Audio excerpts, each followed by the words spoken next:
Olá, hoje a gente vai fazer uma exploração num campo que, olha, desafia bastante o que a gente costuma ouvir sobre saúde, o biomagnetismo médico. Oi? Pois é, nossa análise hoje vem de trechos do livro O Par Biomagnético, Fundamentos e Aplicações. Isso, e a ideia central que ele traz é bem diferente, né? Foca em coisas como magnetismo, equilíbrio de pH no corpo para entender e até tratar doenças. Exatamente. Uma perspectiva que se distancia bastante da medicina mais, digamos, convencional, a alopática. Ele traz a física para a conversa. Sim, ok, então vamos tentar entender melhor isso aí. Qual a nossa missão aqui? É pegar os fundamentos dessa abordagem, ver como o autor diz que ela se diferencia do padrão e olhar os exemplos que ele dá que são bem específicos. Isso mesmo. A gente vai focar em como o autor conecta micro-organismos com essas mudanças de pH nos órgãos e como, para ele, isso seria a raiz de várias doenças. Essa é a tese principal nos trechos. Certo. Então, vamos começar pelo básico. O que é, afinal, o biomagnetismo médico segundo essa fonte? Ele parece querer diferenciar bem de outras coisas, né? Tipo energia, paranormalidade. Sim, ele faz questão disso. Não é sobre bioenergia no geral, nem fenômenos parapsíquicos. A definição que ele dá é bem específica. É o estudo dos fenômenos bioenergéticos, ou seja, energia ligada a processos biológicos, mas que seriam gerados, olha só, por micro-organismos patogênicos dentro do corpo. Micro-organismos gerando fenômenos energéticos. Interessante. E a tese central é que esses micro-organismos, para poderem se instalar e se reproduzir ali no tecido, eles precisariam alterar o pH local, criar um ambiente químico bom para eles, mas ruim para o nosso corpo. Ah, entendi. O ponto-chave é essa conexão que ele faz. Micro-organismo presente leva diretamente a uma alteração de pH, algo físico-químico mensurável. Ele tenta, ancorar o conceito bioenergético em algo mais concreto, pelo menos na visão dele. Entendido. Então, não estamos falando de uma energia vital meio vaga ou cura pela mão, embora ele até cite para diferenciar. O biomagnetismo médico, como descrito aqui, seria um método para quê? Para detectar, classificar, medir e, o principal, corrigir essas alterações de pH que ele liga aos micróbios. Exato. E o objetivo final seria restaurar o equilíbrio químico ali naquele local e, com isso, a saúde do órgão ou do sistema. É isso? Exatamente. A metodologia que ele descreve nos trechos parece que envolve achar esses pontos de pH alterado e usar campos magnéticos, provavelmente com ímãs, para neutralizar essa alteração. A lógica por trás é, corrigindo o pH, você eliminaria as condições que aquele patógeno específico precisa para sobreviver. Cortaria o mal pela raiz, entende? Pela teoria dele. Faz sentido dentro da lógica apresentada. E como isso se encaixa ou não se encaixa com a medicina que a gente conhece? Ele fala que complementa, mas também critica, né? Tem uma dualidade aí, é interessante. Ele parece respeitar a formação médica, mas critica o que ele vê como uma limitação da medicina alopática. Diz que ela foca demais, quase só, no anatômico, no químico, no biológico, tipo sintomas, exames de imagem, laboratório. Certo. E a crítica principal é que essa visão acaba ignorando o componente bioenergético e essas alterações de pH como as causas primeiras, sabe? Quer dizer, o argumento é que ao olhar só para o que é visível ou medido pelos métodos padrão, a medicina talvez perca a causa real de muitas doenças. É essa a linha? Exato. E ele aprofunda isso falando da especialização médica. Sabe, cada médico cuidando de um pedacinho. Sim, o cardiologista, o nefro. Isso. Ele sugere que essa fragmentação pode fazer perder a visão do todo. Ele fala de um equilíbrio bioenergético universal no corpo. Um desequilíbrio num ponto causado por um micróbio, mudando o pH ali, poderia afetar outros lugares distantes, por mecanismos que a medicina convencional talvez nem considere. Entendi. Então, conectando tudo, a visão dele é de um corpo interligado, não só anatomicamente, mas também por essa energia, essa bioenergia. E os problemas começariam com esses micro-organismos alterando o pH, e isso seria a origem de muitas doenças que hoje a gente trata separado ou só os sintomas. É exatamente essa linha de raciocínio que a fonte desenvolve. A superespecialização, para ele, impede de ver essas conexões maiores. E aí fica difícil tratar a causa de verdade, principalmente em doença crônica, ou naquelas que a medicina chama de idiopáticas, né? Aquelas sem causa conhecida. E para dar força a essa visão, que realmente contrasta com o padrão, ele traz exemplos bem concretos, reinterpretando doenças comuns. Vamos olhar isso. Começando pela hipertensão arterial idiopática. Vamos. Hipertensão idiopática é um bom ponto, porque afeta muita gente e o tratamento normal é só controlar a pressão, né? Já que a causa exata, bom, é idiopática. Exato. A fonte diz que identificou uma causa específica. Um desequilíbrio de pH numa glândula que controlaria a vasoconstrição, especialmente nos vasinhos menores, a microcirculação. Espera aí, se ele diz que achou a causa e que o biomagnetismo pode corrigir o pH dessa glândula, a promessa é gigantesca.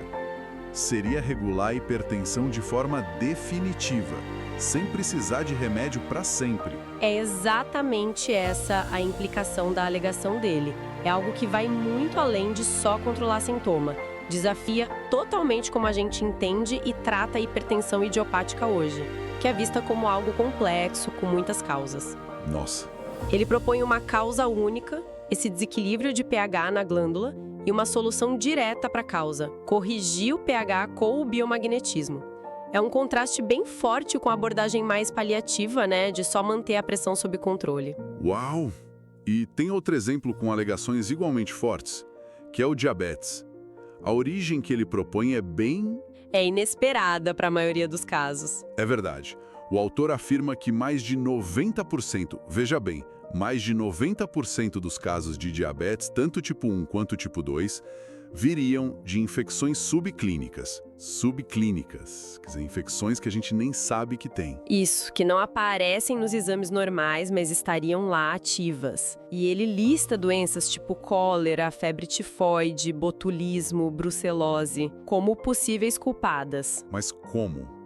Como essas infecções causariam diabetes, na teoria dele? A hipótese que ele apresenta é que esses micro-organismos específicos atacariam ou o pâncreas diretamente ou a própria molécula de insulina. O texto sugere que eles poderiam danificar células que produzem insulina no pâncreas ou até destruir a insulina que está circulando, talvez usando ela como comida, sei lá.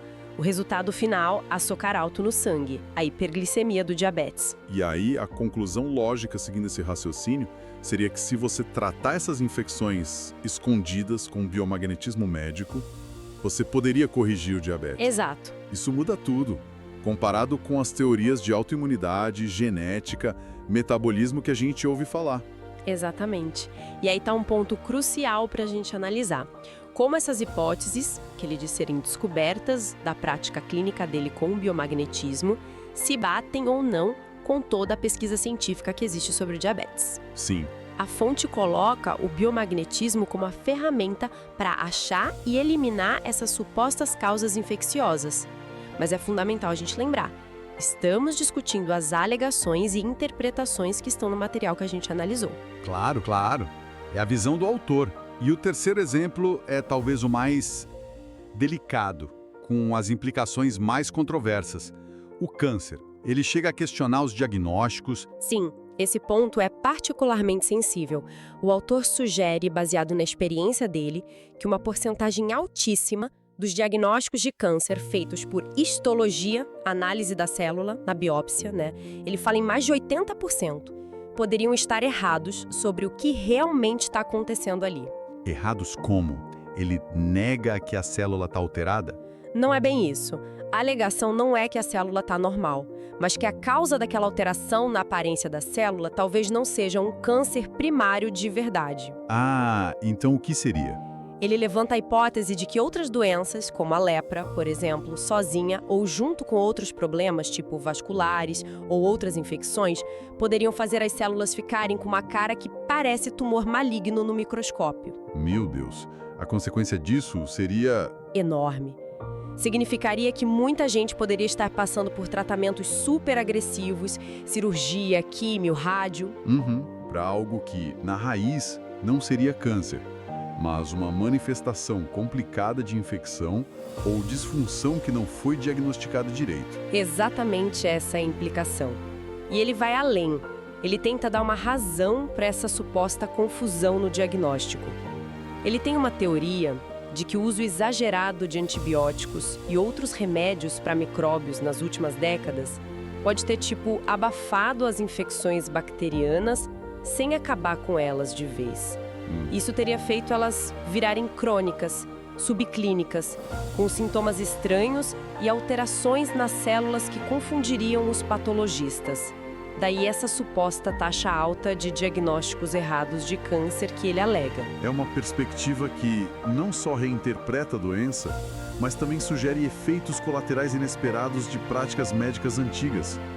Fica bem claro que é a visão particular do autor, baseada na prática dele e na teoria do biomagnetismo médico que ele descreve. Com certeza. É essencial colocar essas afirmações dentro do contexto da teoria do livro. São hipóteses que desafiam muito diretamente o que a medicina estabelecida pensa sobre causa, diagnóstico e tratamento do câncer. Diante de tudo isso, dessas ideias e exemplos que redefinem doenças tão conhecidas, qual é o recado final que o autor passa para os profissionais de saúde nesses trechos? Olha, ele termina essa parte introdutória fazendo um apelo bem direto para a comunidade médica e científica. Pede para deixarem de lado o que ele chama de egoísmo dogmático.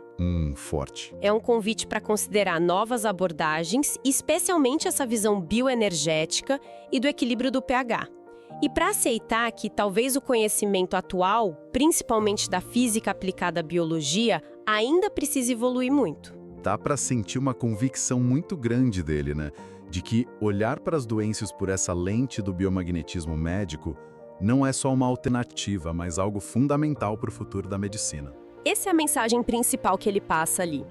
A sugestão é que essa abordagem, focada na relação micróbio, pH, bioenergia, poderia dar um entendimento mais profundo da saúde e da doença. E que isso poderia, potencialmente, transformar a prática médica. Então, tentando amarrar tudo que essa nossa análise dos trechos trouxe. A gente tem uma teoria que coloca o equilíbrio do pH como, a base da saúde. E esse equilíbrio estaria sempre ameaçado por micro-organismos específicos que, quando se instalam, criam uns polos bioenergéticos e mudam o pH local para se dar bem. Correto.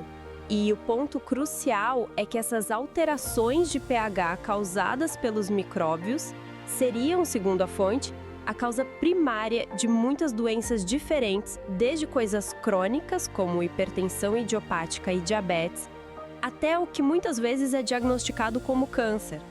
É uma visão que tenta unificar muita coisa, bem radical.